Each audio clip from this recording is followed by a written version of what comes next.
Prince Henry grasped my hand with his muddy one and said, "You don't have to call me Highness or anything. Here, I'm just Henry." "Don't remind Sir John Robert of that when you see him next," I advised. "Play that royal card for all it's worth, for Trey's sake as well as your own. Now then, pull." Trey and I both strained, but pull as we might, Henry wasn't moving. After several minutes of trying, we let go, all of us panting. "It's no use," I said, wiping my forehead with the back of my arm. "One of us is going to have to go down there and try to loosen the mud around his legs." "I'll do it," Trey said, jumping to his feet. "I don't want you getting all muddy." "That's very gallant," I said, not even bothering to argue. "Just don't get stuck yourself." Taking hold of the grass and weeds that stuck out of the ledge, he carefully let himself down. Once below, Trey stood gingerly on the narrow strip of dry ground that served as a bank to the bog. With one hand holding tight to tree roots in the ledge wall, he used his other to start digging about Henry's ankles. "You aren't sinking, are you, Henry?" I asked. "No, not unless I move too much." "Hurry, Trey," I said. "This road is too public for us to be here much longer." That was when I heard him gasp. "What is it?" I asked. Before he could answer, we all became aware of the sound of several people coming up the lane. I hissed for them to stay quiet and then searched desperately for somewhere to hide. "Who's there?" a man asked. In the same amount of time it took for him to ask, I saw that hiding was no longer an option. Throwing myself to the winds of fate, I stood up and scrambled under the rail and tried with all my might to portray a casual picture of a young lady out for a midnight stroll. A half a second later, several soldiers appeared around the bend. They stopped at the sight of me. "Good evening, gentlemen," I said, starting to smooth the hair from my face and remembering only just in time that my hands were covered with mud. Quickly I latched them behind me. With a little laugh, George stepped out from behind another soldier. "Good evening." "Isn't that a nice moon?" I said, trying to hide my dismay at George being among the group. "I can never resist being outside when the moon is so full." "Aren't you a little far from home, and isn't it a little late to be out here all by yourself?" he asked me with irony. "This is hardly Audleton," I reminded him. "True, true. Still, I would think that with all these soldiers running around loose over the land, your uncle would have kept you safely locked in your room." "When you put it like that, maybe I ought to be getting home." "But you weren't alone just now, were you?" We heard another voice beside yours. I forced a laugh. "That! Don't any of you talk to yourselves when you think you're alone?" George turned to the others. "Start looking." "Go ahead," I said. "You won't find anyone." Behind me, I gripped my fingers even tighter so that my hands would stop trembling. The soldiers began their search in the trees, but then one of them moved to the ledge and looked over the rail. I held my breath. From that vantage point, Trey and Henry were still out of sight. But when he threw one leg over the fence, I made an involuntary move to stop him. Of course George saw me. Losing no time, he followed his friend over the fence and knelt down beside the ledge. I burst out, "It's only Trey Easton." "Only Trey and one more," George said, reaching down. "Come on now, boys," he said, speaking. "Heave-ho." A moment later, George and the other soldier had hauled Trey up. He looked helplessly at me, but there was nothing we could do. They were going for Henry next. My heart skipped erratically. The moment of truth had come, and Henry had no one but me and Trey to protect him. I started forward, but Trey caught my arm and held up one finger to his lips. I wasn't used to taking true cues from Trey, but at this moment it seemed the best thing to do. I bit my tongue and continued to squeeze my fingers. Henry appeared, and I suppressed a shaky sigh of relief. The boy had not been idle while I had been chatting away with George. He had taken advantage of the mud and smeared it all over his face. He was completely unrecognizable.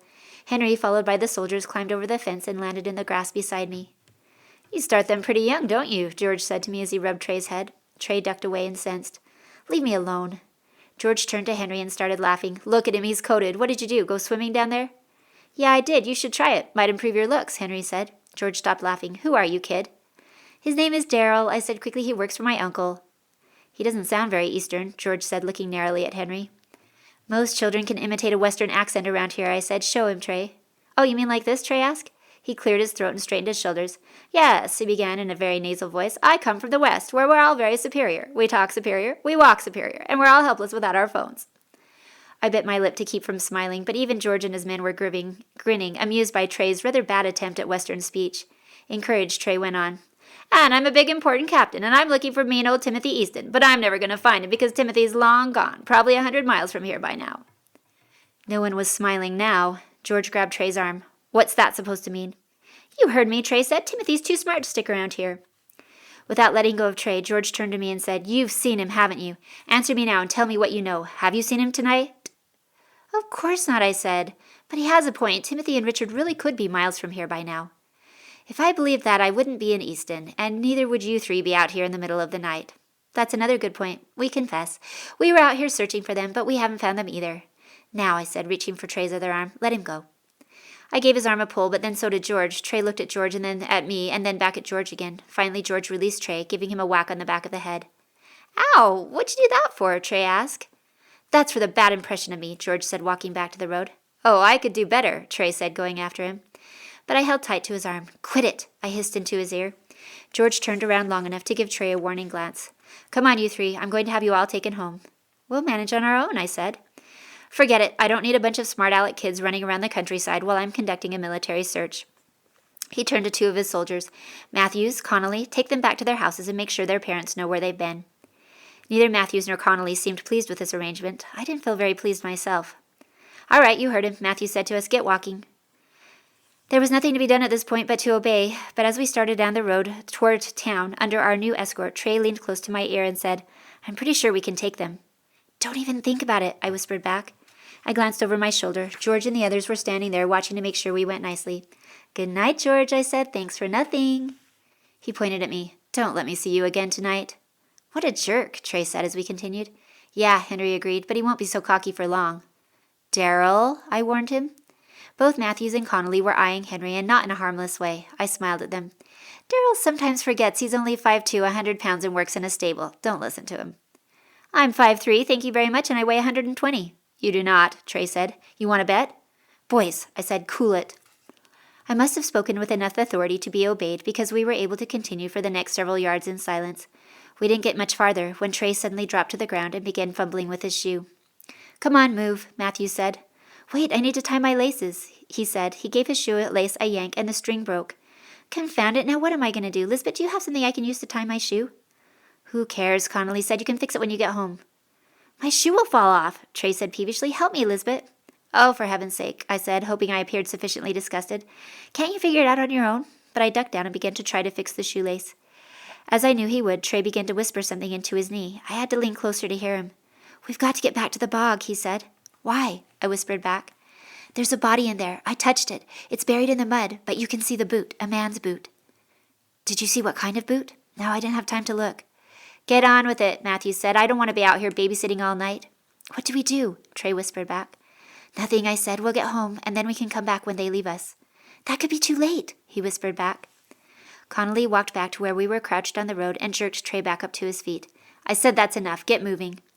But Trey pulled free and started running. Trey, come back, I shouted, but he and Connolly were already halfway across the meadow heading to the trees. Henry stood there for 2 seconds watching before he turned around and ran in the opposite direction. Hey! Matthews yelled and started after him. I didn't waste any time myself. I scrambled off the road and dropped under the cover of the bush that grew along the river. Trying to crouch and run at the same time, I made my way as well as I could back to the bog. I stopped once when I heard George and his men pounding down the road in the direction of the shouting. I only waited half a minute and then ran straight for the river. The bog was full of tiny islands of grass. I used these like stepping stones to make my way back to the spot where Henry had fallen. It only took me a moment before I saw the boot. It stuck out of the mud in a thick, crusty cast. Choosing my path carefully, sometimes straddling the muddier spots, I made my way to where the boot was sunk and hidden. Taking several deep breaths, I reached out to the boot and gingerly scraped off the mud. I had to know if the boot belonged to a local, a soldier, or to someone else. I blocked out the lurid details about what I was going to do, but it didn't help my state of mind when I discovered it was not a soldier's boot. Having confirmed this much, there was nothing to do but continue on to the leg itself. The trousers, like the boots, were also too smothered in mud to identify. But beneath the trousers, I could feel that the body was cold. I was no forensic scientist, but I knew that this man hadn't died in the last hour. Beyond that, however, there was no telling. The rest of the leg was submerged. My hand disappeared into the muck as I continued to explore. I had to leave my clean, dry patch of grass and kneeled down directly into the mud now.